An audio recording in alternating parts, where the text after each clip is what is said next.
Okay, so this is my work, and you see the pointer also as a laser pointer. So in our case, okay, as Piotr introduced, these trace metals are very important for several physiological and cellular functions, all of them really important for the health of the organism, humans, mice, whatever insect, also insects.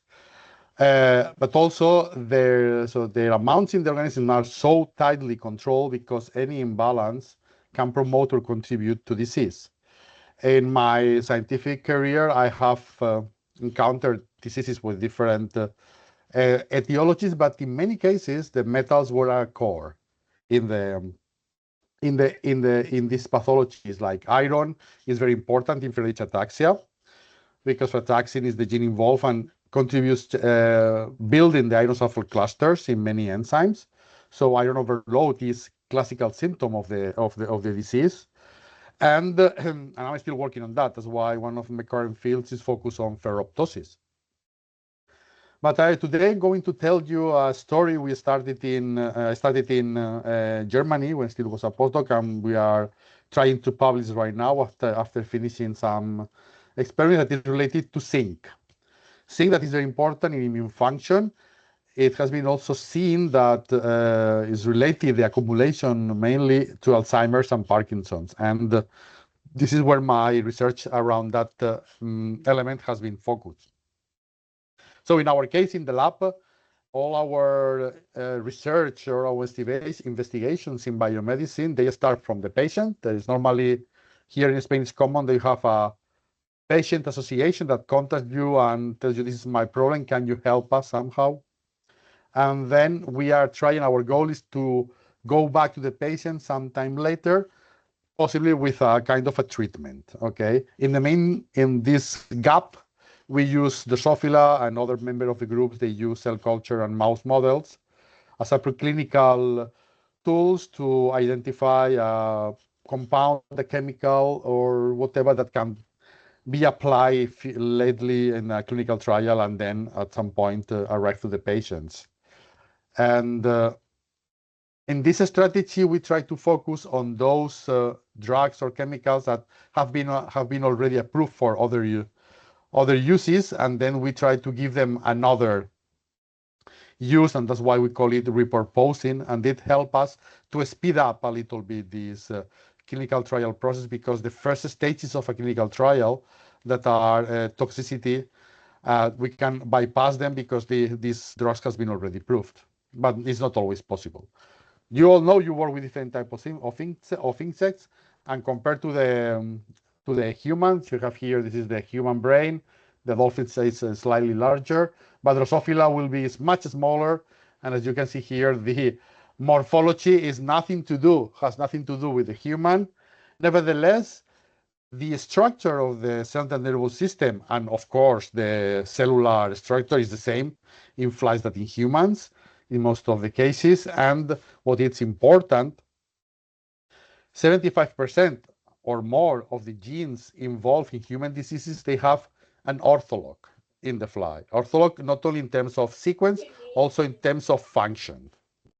Okay, and we use this as a reason to work with the fly. But at one point, we also use the fly not only because of all these beautiful possibilities, all the tools that have been generating during the last century. That Drosophila has been at the center of many neurobiology labs. Also because at one point the fly should respond to the drugs in a similar way to the humans to be able to use them as a tool for these repurposing screens. And here I present a very nice example that I also present to my students. It comes from a movie. I am a little bit of a boomer, so this movie is from the 80s, 90s. So it's about this boy here that has a disease called adrenoleukodystrophy, in which this disease, the axons lose myelin, and then there are neurological problems, and et cetera, et cetera. In the fly, the gene responsible for the disease is called bubblegum.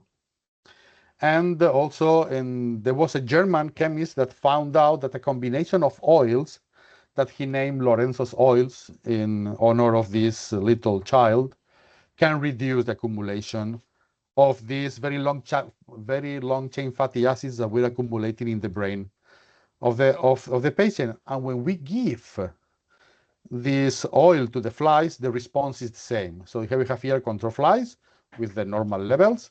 The mutants start to accumulate these very long chain fatty acids, C20 until C26, and the flies fed with this Lorenzo's oil, we can reduce this level. So, okay, the flies, we have several examples, not all, there are also several examples that fail to reproduce the human response to drugs, but in many cases it happens. So that's why still in our case, Drosophila encourage us to be used as a model.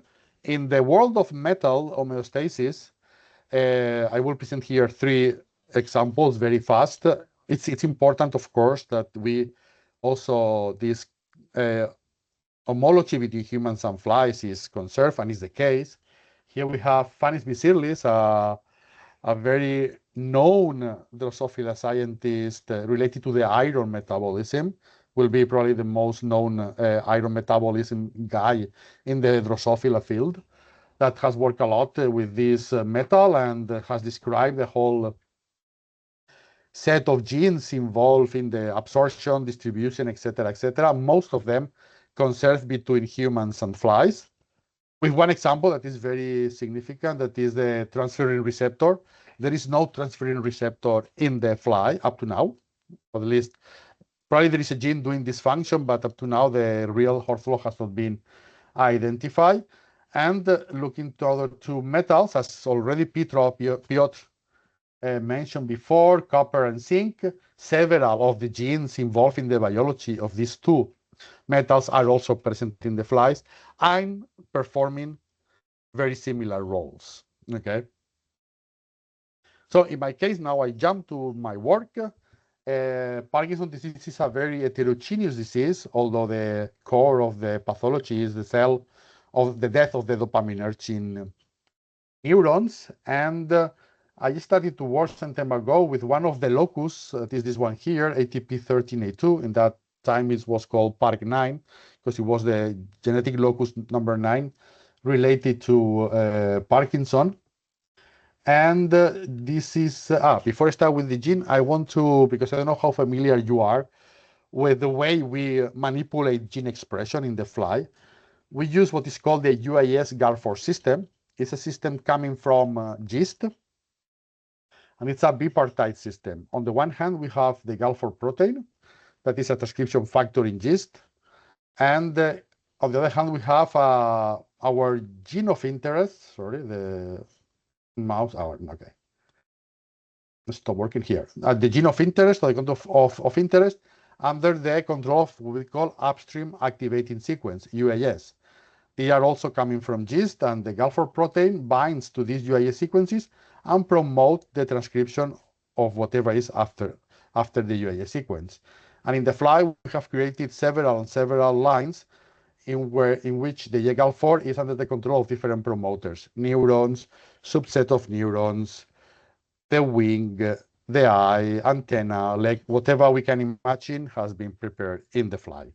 So we use that system to manipulate gene expression. So in that case, this is the PARC9 is a very complex and very big gene with several transmembrane domains. Mutants of this gene are related not only to Parkinson's, to many diseases we have Parkinsonism phenotypes. And the gene, because of this structure, is and have different some domains that we can easily identify. It's a transport. It's a membrane transport gene or protein. Okay, it utilizes ATP to transport substrates across the membrane. The gene is localized in lysosomes and autophagosomes, so that suggests related somehow to protein degradation. And the problem up to now is that the substrate of these proteins, of which ion or whatever is transported using ATP, is still not fully defined. Okay, the Drosophila has a gene that we will call DPARK9, Drosophila Park9, but at the beginning it is CG32000, that's the initial code. Very similar in the structure to the human protein. So we have a gene that, according to the primary and secondary structure, is very similar. In this case, we generated a line that expresses a GFP tag form, so with the Drosophila gene plus the green fluorescent protein, to localize it easily in the fly. In that case, to make it easier and for us to visualize, we use the fat body of the fly, because the fat body cells in Drosophila are pretty big, so you can squish the fat body and then visualize it easily with confocal microscopy. And what we have is all these vesicles that are green. They are positive for the presence of our protein, and in some cases, also they localize with the red vesicles that are also acidic vesicles. So they suggested that is also in the fly, the protein is also in these same compartments, in these lysosomes and autophagosome vesicles. It was surprising for us that we also see the cellular membrane also labeled, although later on, using another tools, we identified that this was an artifact of the experiment. Okay, and now we start to see the patients of this disease, they have reduced or no expression or no functional expression of the protein. In the fly, what we did, we then regulate the expression of the DPARK9 using an RNA interference approach. In this case, in all the neurons using this GAL4 line called ELAV. This affects all the neurons in the central nervous system. So we are reducing the expression of PARK9 in this tissue and this tissue only. And what we saw is, as you can see here, these are longevity, so lifespan experiments compared to the black lines. And we try 4 different RNA interference constructs. In all cases, longevity was significantly reduced. Not only longevity, also the ability of the flies to move. We measure how fast they move upwards. The flies have a property called negative geotaxis. I don't know if other insects, but maybe. When you tap them down in any container, they try to climb up. And we record the process and we can quantify the speed. And as you can see here, compared to controls, the gray bar, all the interference lines were triggering a impairment of this locomotor function that resembles to what happens in Parkinson with the movement problems. Okay. In order to evaluate, since we have PARK9 is localized in these lysosomes and autophagosomes, suggesting a role in the protein degradation, we evaluate that that function or the possibility of a dysfunction in this process, measuring the amounts of alpha-synuclein. Alpha-synuclein is another gene, another protein involved in Parkinson that is not present in the flies. So we also artificially expressed alpha-synuclein in the flies and quantify the amount of protein that we can detect with and without PARK9. As you can see, you can more or less just guess here. When we quantify, every time that we reduce the expression of PARK9, alpha-synuclein really accumulates. We can detect more amount of alpha-synuclein in the neurons of those flies regulating PARK9. So reinforcing, emphasizing this idea of problems with the protein degradation. Of course, we talk about Parkinson. Parkinson is dopaminergic neurons, and then always we are forced somehow to quantify if we can detect cell death in this type of neurons when we study Parkinson. The Drosophila system for dopaminergic neurons is about 200 neurons. Half of them, more or less, divided in clusters that are small in size, 10, 5, 6, 12 neurons top. And another half that are in 2 big clusters, that are these ones here, that are called pump clusters, okay? Normally, because this is very difficult to quantify, we quantify these little clusters where we know exactly the amount of neurons, and it's easy to quantify using confocal microscopy. So we did the experiment down-regulating Park9, and to our surprise, we tried all the 4 different RNA lines, different strategies, but in any case, we were able to detect any cell death, any loss of dopaminergic neurons. When you want to sell this as a Parkinson disease model, this is always a problem.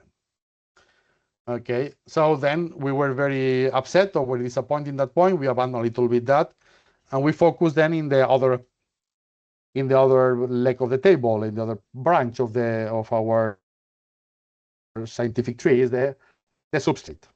At that point, some time ago, there were different candidates.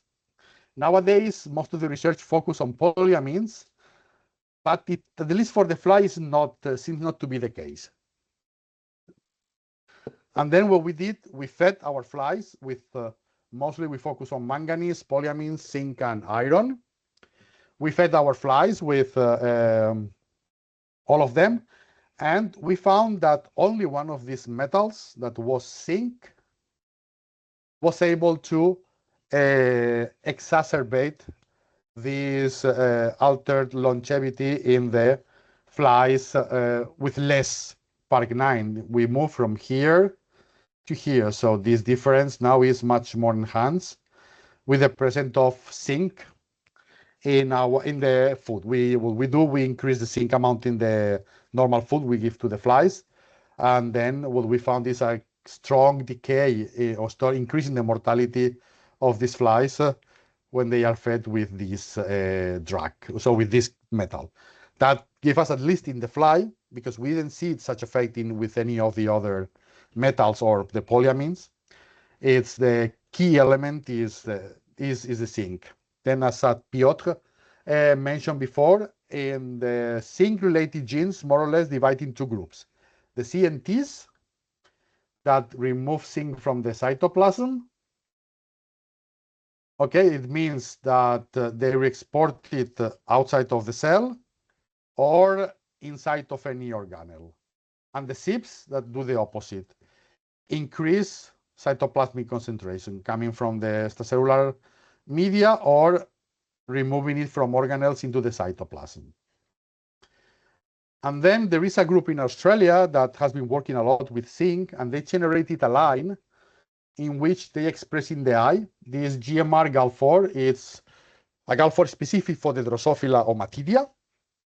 And then what they do, they overexpress CYP42C1, so this one increasing zinc in the cytoplasm, and then regulates CNT63, that is the main exporter. This is going to create an accumulation of zinc in the cytoplasm of the cell. And what they saw when they do this is you have a loss of pigment. This red color of the typical pigmentation of the eye is lost. This is a clear evidence of cell death in the neurons from the photoreceptors. Okay.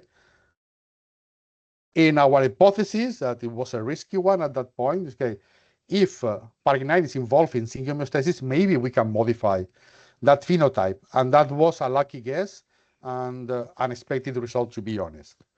Because when we then regulate Park9, there is no modification of the phenotype.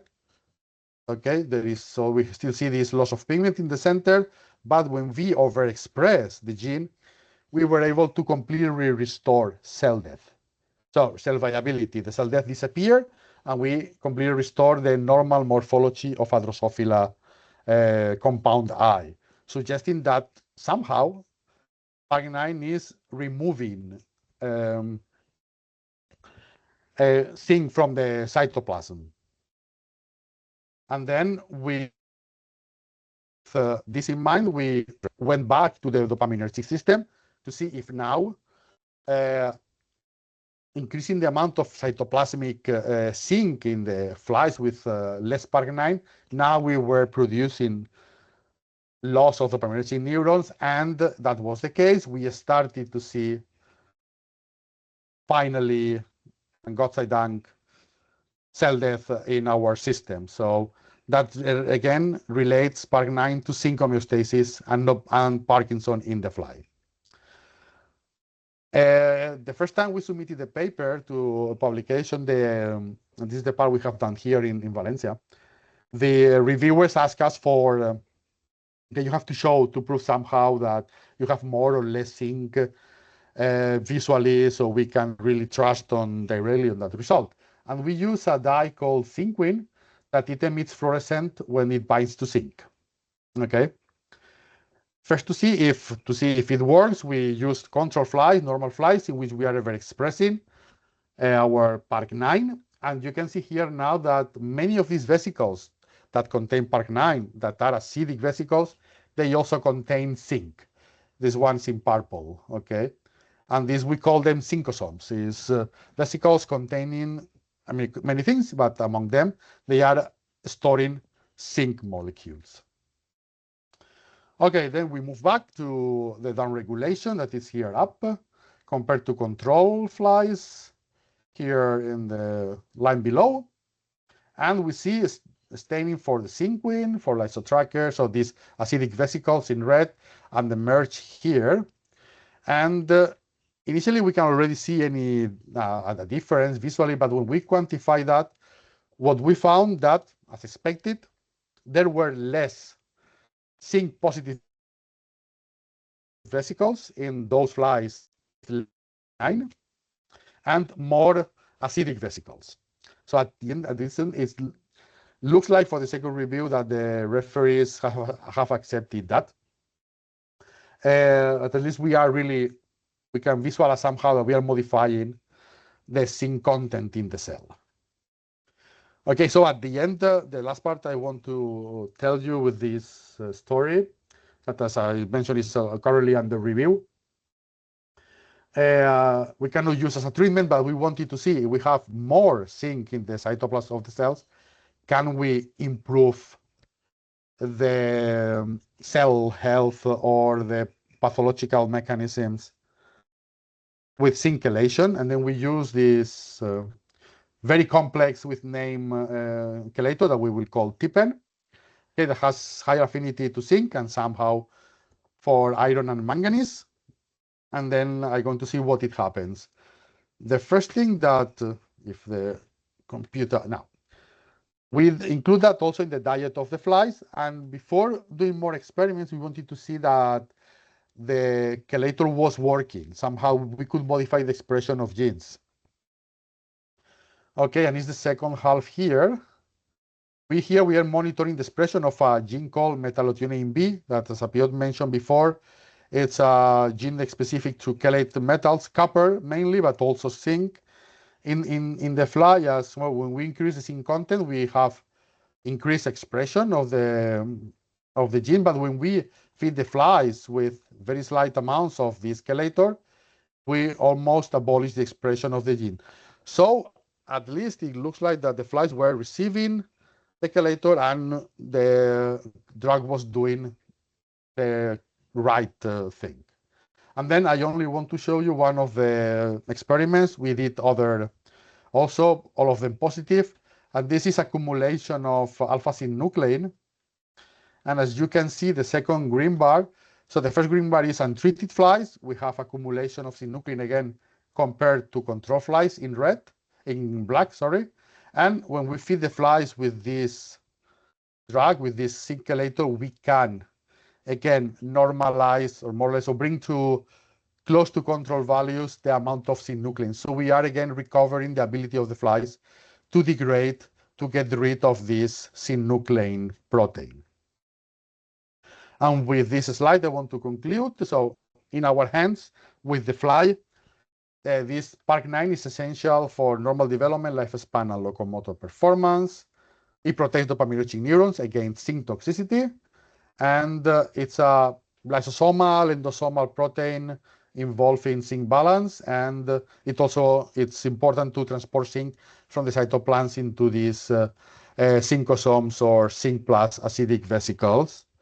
And I want to thank our collaborators, our funding agencies, and mostly my mentor in Germany, Stefan Schneuli from Regensburg, and all the students that were involved in doing some of the experiments I presented to you today. I hope you liked the talk and I did it slow enough So because I tend, as a good Spanish, we speak very fast, even in every language.